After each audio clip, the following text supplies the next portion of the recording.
Hello Sagittarius, welcome to Guruma Hindi tarot. और ये reading है 4 अक्टूबर से लेके 10 अक्टूबर तक की।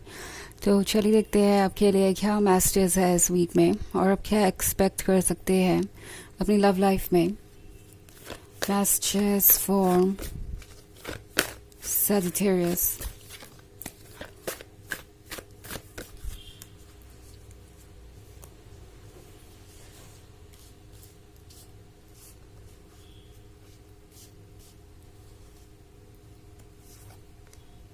King of Swords, King of Wands, 9 of Wands, 10 of Wands, and King of Cups. Okay. So we have King of Cups.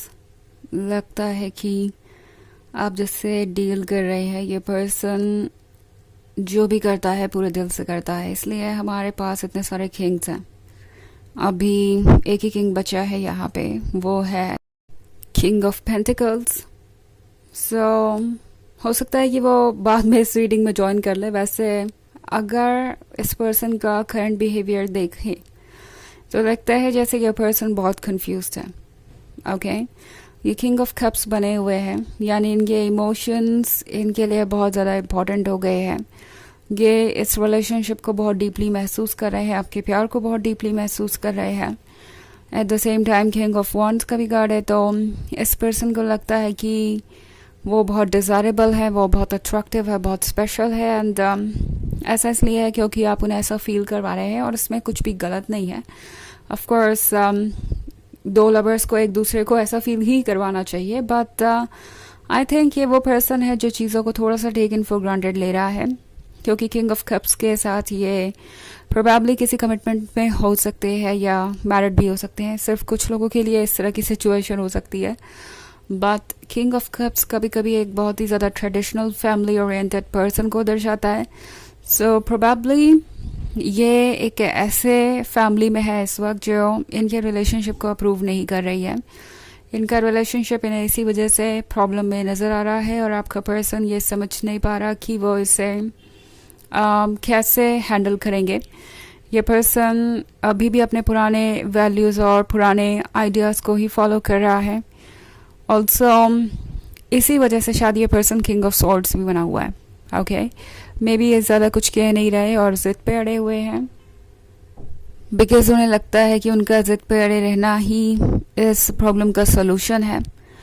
Now ये एक ऐसा पर्सन है जो अपने बाउंड्रीज़ को क्रॉस करने को तैयार नहीं, अपने कंफर्ट जोन से बाहर आने को तैयार नहीं, कोई चेंज लाने को तैयार नहीं।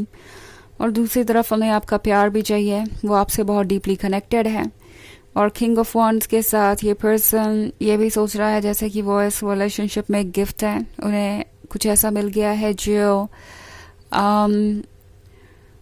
उन्हें हमेशा से चाहिए था और उन्हें इतना स्पेशल ट्रीटमेंट भी मिल रहा है उस पर्सन से। तो ये इनके लिए काफ़ी ज़्यादा एक्साइटिंग है ये सब कुछ। But at the same time ये पर्सन ये सोच रहा है कि क्या कर सकते हैं वो इस सिचुएशन को कंटिन्यू करने के लिए, बिकॉज ये पर्सन आपको कमिटमेंट नहीं दे पा रहा। ओके, और ये जो नहीं कर पा रहे उसकी वजह से इस रिलेशनशिप में दूरियां आ सकती है। उन्हें पता है कि वो इस तरीके से अगर रिलेशनशिप को कंटिन्यू करने की कोशिश करेंगे तो वो वर्क नहीं करेगा। एंड इन्हें पता है कि इन्हें अपने बिहेवियर में चेंजेस लाने की ज़रूरत है। इन सारी बातों का एहसास है, but at the same time उम्मीद यही है कि जितना हो सके ऐसा ना करना पड़े। आप ही उन्हें किसी तरीके का स्पेस से। किंग ऑफ सॉर्ड्स ये सोच रहा है कि अगर वो ज़िद पे अड़ जाएंगे तो हो सकता है कि आप खुद ही अपसेट हो जाएं या आप खुद में ही कमी ढूंढने लगें एंड आप कॉम्प्रोमाइज़ कर ले, सेक्रीफाइसेस कर ले इस रिलेशनशिप में रहने के लिए। सो किंग ऑफ सॉर्ड शायद ज़िद इसलिए कर रहा है क्योंकि उन्हें लगता है कि इसका ये सॉल्यूशन है इस प्रॉब्लम का। मतलब ये उनकी प्रॉब्लम है ऑफ कोर्स कि वो आपको कमिटमेंट नहीं दे सकते और उन्हें सॉल्व करनी चाहिए। बट फिलहाल उन्हें लगता है कि इसका सबसे अच्छा सॉल्यूशन होगा कि वो इस तरीके से ज़िद पे अड़े रहे।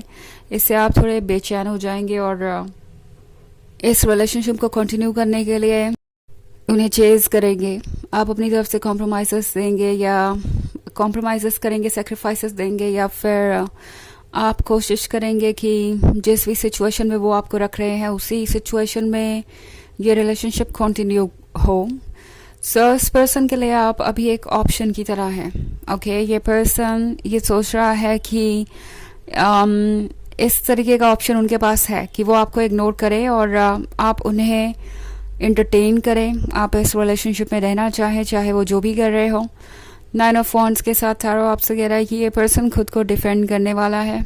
ओके, जब भी आप इन्हें इनकी प्रॉब्लम्स गिनवाएंगे या पॉइंट आउट करेंगे कि उन्हें क्या करना चाहिए, ये पर्सन बहुत जल्दी ही अपने आप को डिफेंड करने लगेगा, एक्सक्यूजेस देने लगेगा। ओके, ऑल्सो 10 ऑफ वॉन्ड्स का कार्य, तो इस पर्सन को लगता है जैसे उनके ऊपर इस वक्त किसी चीज़ का बोझ है। ओके, और ये बोझ वो आपके ऊपर भी डाल रहे हैं। ये दूसरों की एक्सपेक्टेशन का बोझ ढो रहे हैं, या जो भी उनकी लाइफ में इस वक्त है वो उसी को संभालना चाहते हैं, कंफर्ट जोन से बाहर नहीं आना चाहते। इससे ऑफ कोर्स उन्हें भी लाइफ को एंजॉय करने का मौका नहीं मिल रहा, क्योंकि इन द एंड तो कॉम्प्रोमाइज़ तो वो भी कर रहे हैं। इन द एंड वो भी वही चीज़ें चूज़ कर रहे हैं जो इजीली अवेलेबल हो, ना कि वो चीज़ें जो उन्हें वाकई में चाहिए। तो ये पर्सन जानता है कि उनके लिए भी चैलेंजेस बहुत सारे हैं, और ये पर्सन यही एक्सपेक्ट कर रहा है कि ये चैलेंजेस आप हैंडल कर लें। सो 10 ऑफ वॉन्ड्स का बोझ आप पे भी हो सकता है, एक्सपेक्टेशंस का, कॉम्प्रोमाइज़ का, और सबसे बड़ा तो इंतज़ार। क्योंकि मुझे लग रहा है आप में से बहुत सारे लोग इस रिलेशनशिप के लिए बहुत इंतज़ार कर चुके हैं। आज कोई चेंज आएगा, कल कोई चेंज आएगा, बट वो चेंज आ नहीं रहा, और शायद आप टायर्ड हैं, आप थक चुके हैं, और अब आपको चेंज चाहिए ही चाहिए। सो अगर ऐसा है तो टैरो आपसे कह रहा है कि चेंज आपके बस में है, और इस चेंज को आप ला सकते हैं। एक बार अगर आप ये रियलाइज़ कर ले कि आप कितने पावरफुल है, तो आपको किसी चीज़ में इतनी परेशानी नहीं होगी। ओके, ये पर्सन एक्सक्यूजेस दे रहा है, उन एक्सक्यूजेस को देखिए, समझिए, और आपको समझ में आ जाएगा कि वो इस रिलेशनशिप के लिए कितने सीरियस है और कहाँ तक जा सकते हैं। उसके बाद ही आपको फैसले लेने चाहिए। ओके, बहुत सारे बॉन्ड्स हैं आपकी रीडिंग में, तो ये कोई फायर साइन हो सकता है। वैसे फायर साइन होना इतना इम्पोर्टेंट नहीं है, क्योंकि ये बस एक जनरल रीडिंग है, पर ये जो भी है बहुत ज़्यादा फियर्स है, इनके मन के अंदर बहुत सारी फीलिंग्स है, बट देन बहुत जल्दी ही वो फीलिंग्स गायब भी हो जाती है, बहुत जल्दी इनके मूड्स बदलते हैं। ओके, हालांकि ये एक जनरल रीडिंग है, तो ये सबसे रेजोनेट नहीं करेगी। एनर्जी रिवर्स हो सकती है अगर आप क्रॉस वॉचर हैं। इसके अलावा अगर आप पिछले वीक की रीडिंग देखना चाहें तो उसका लिंक भी आपको डिस्क्रिप्शन बॉक्स में मिल जाएगा, हमेशा की तरह। तो चलिए आगे बढ़ते हैं और देखते हैं क्या मैसेजेस है आपके लिए। Messages for Sagittarius.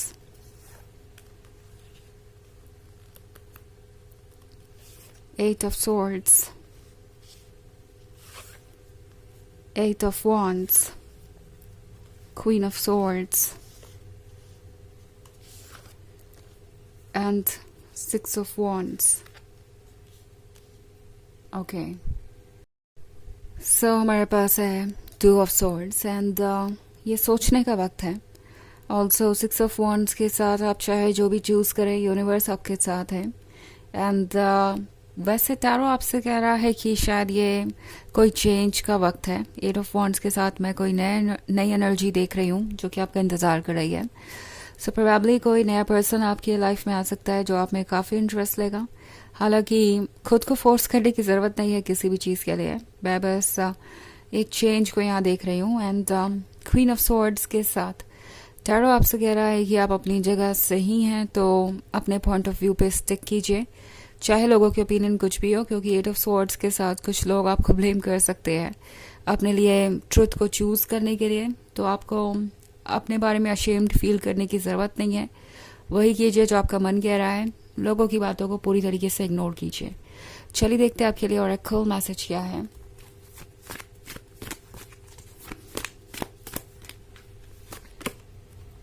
Joan of Arc, Voice of Truth. Stand strong, focus on your purpose, release the fear of persecution and speak your truth. तो ये कार्ड आपसे कह रहा है कि आपको स्ट्रांग बने रहना चाहिए और आपको क्या चाहिए उस पर फोकस कीजिए, आपके लिए क्या ज़रूरी है उस पर फोकस कीजिए।